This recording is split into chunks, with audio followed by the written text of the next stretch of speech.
Alright guys, how's it going? We're going to show you a quick and easy way to remove your chain and sprockets on a ZX10R. So come on over here.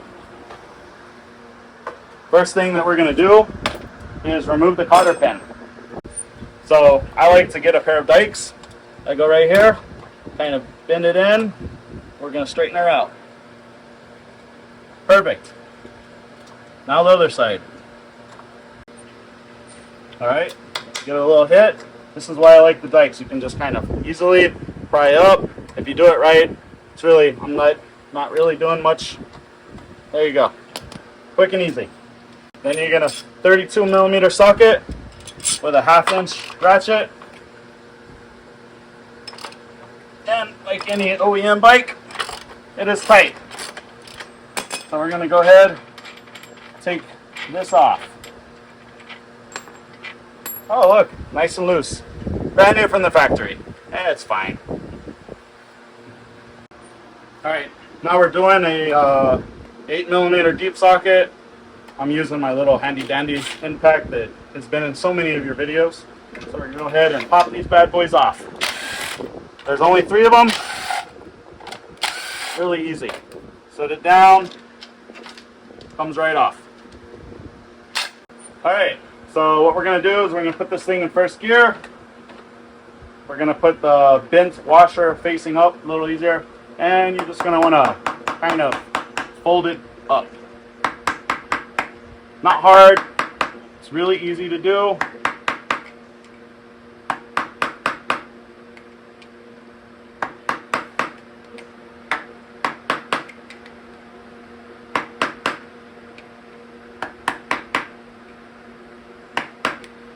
And then we're going to get our big Bertha 1/2" impact with a 27mm socket. I always suggest using an impact socket just because that's just the right way to do it. And then I have the bike still in first gear and it'll pop right off. Alright, so now what we're going to do, I'm going to show you a way that's a little easier. Some people don't have a chain breaker. So I'm going to show you a way to do it with a grinder. So we're going to see these little nipples on one link. We're just going to grind them off. So here we go.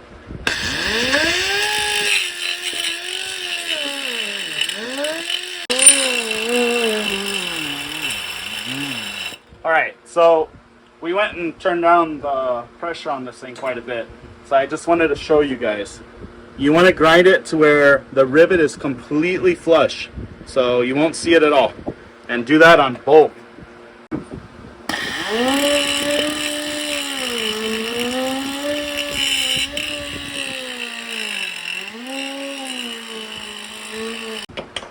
Alright, so once this is ground off on both sides, just get you a little flat blade screwdriver. You're going to set it in the middle where the O-rings sit. And give it a nice little whack. See how it's starting to come out? Keep going.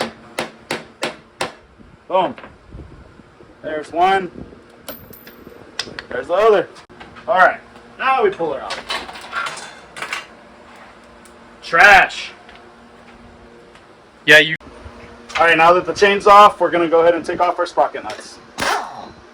So, come off really easy. It's a 14mm socket.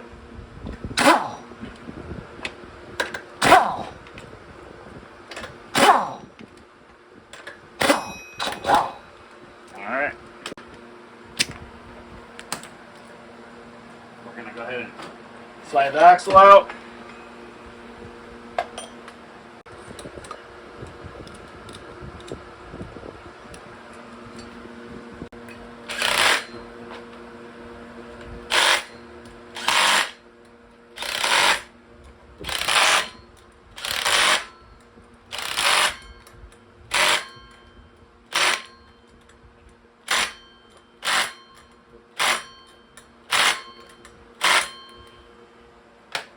Alright, another thing we want to do is make sure there's grease on this axle. So let's grease her up. This will make life so much better when you have to take it off. I probably put a little too much, but it's all good. Boom. So I always do a left foot technique. And that way I have one free hand. So go ahead and stab her all the way through. Line up your rear brake. Get that in all the way through. Line up your axle. Done. It's really easy. Alright, so we got our front sprocket. Really easy. Not really rocket science. You just slide it on the splines. This part, however, somehow is rocket science because I see people fuck it up all the time. You got splines on the sprocket, and you got splines on the output shaft. You got splines on the washer. Washer goes like that. Make sure it goes on the splines. See that? Perfect. Get your nut. Oh. See, I already messed it up. Get your nut. Thread it on. And use your fingers. All the way down. And right now, we're going to put her in first gear. And then, we're going to get our handy dandy Bertha. Plug her in. We're going to give her a test run. Oh, that's opposite. Ooh, that's how we like it. And then we'll go ahead, give it a little brap brap. One more for safety. Boom. As the French say, et voila. Front sprocket is on. Alright, next thing we're going to do is we're going to put our washer, we're going to install it back on the nut. So, channel locks are your best friend for this. There's no other way. And what you do is you just kind of bend it over. Normally it's a lot easier than what I'm making it look. Maybe I need to open it one more. And boom. There it is. And basically what that is this is for the flat side of your nut, so that way it can't back off. Boom. There you go. You want to zoom in on it? Look at that. Look how pretty that is. Just kidding. Perfect.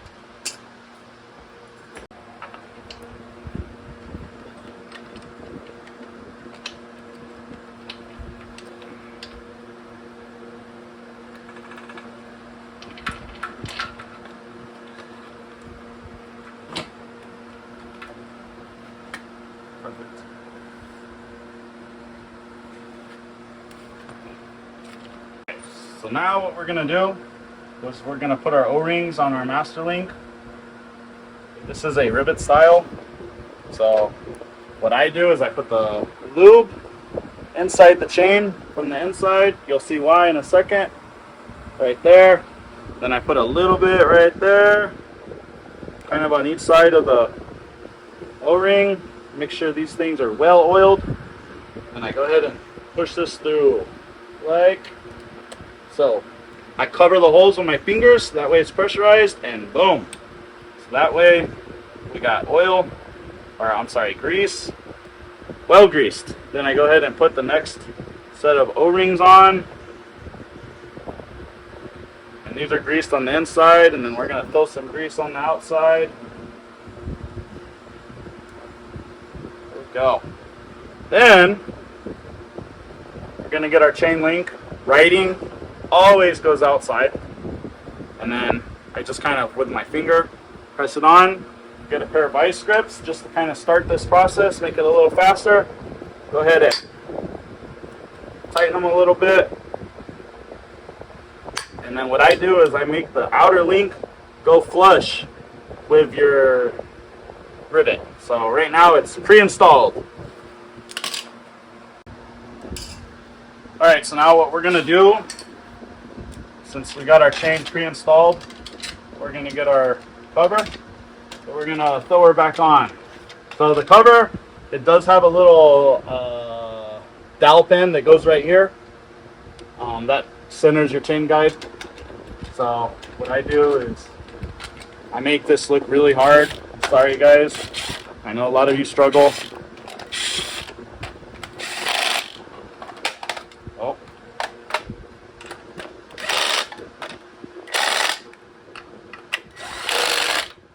And those 3 bolts go about yay tight. Alright, so what I went ahead and I just kind of like hand tightened it and evened it out. So I'm like 2.5 forward, way too tight. We're gonna go ahead and pretty much do the same amount of turns on both sides. So that's not what I want to feel. That's about probably close. We're gonna do one more. Oh yes. So you want to see about 30 millimeters of play on the stock swing on. Alright, so next thing I do, I grab a wrench. I put it in between the sprocket on the bottom side. And what this does is this forces your wheel forward. So when you tighten your wheel, you don't lose your chain tension. So come over here on this side. And we're going to go ahead and tighten this thing. I think the manual says tighten about 80 pounds. So go ahead and follow that torque. I have a built-in torque wrench in my right arm.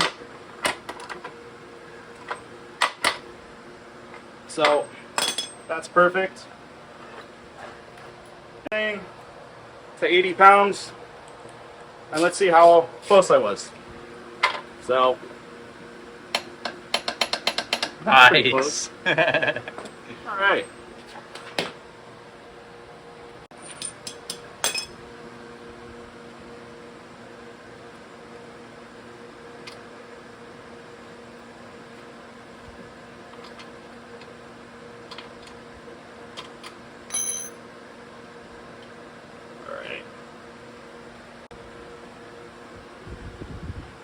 There we go.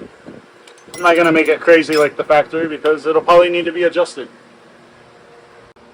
This is the Motion Pro PBR.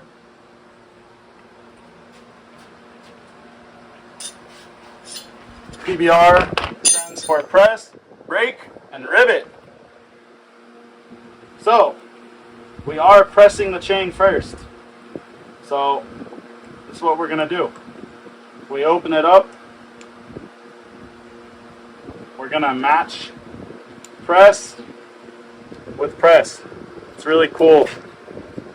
It's really cool how this chain works. You match press for press, you match rivet for rivet, break for break.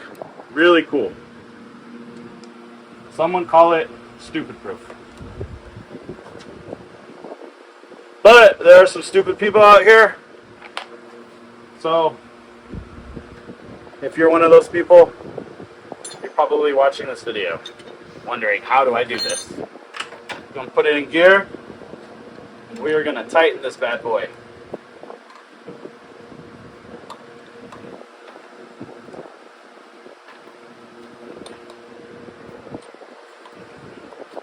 And you don't want to over tighten it. You just barely want to touch. Alright? So, I see a lot of people over tighten these things. And when they over tighten, this link will kink up, wherever it is, right there. They'll kink up, and then when you get a kink link, it's trash. It needs to be replaced. So now, we're going to rivet this thing. So we're going to put the R with R. This is such a cool tool. There's the rivet attachment. So we're going to go here, you put it on the individual pin. Alright. And then we go ahead and tighten it.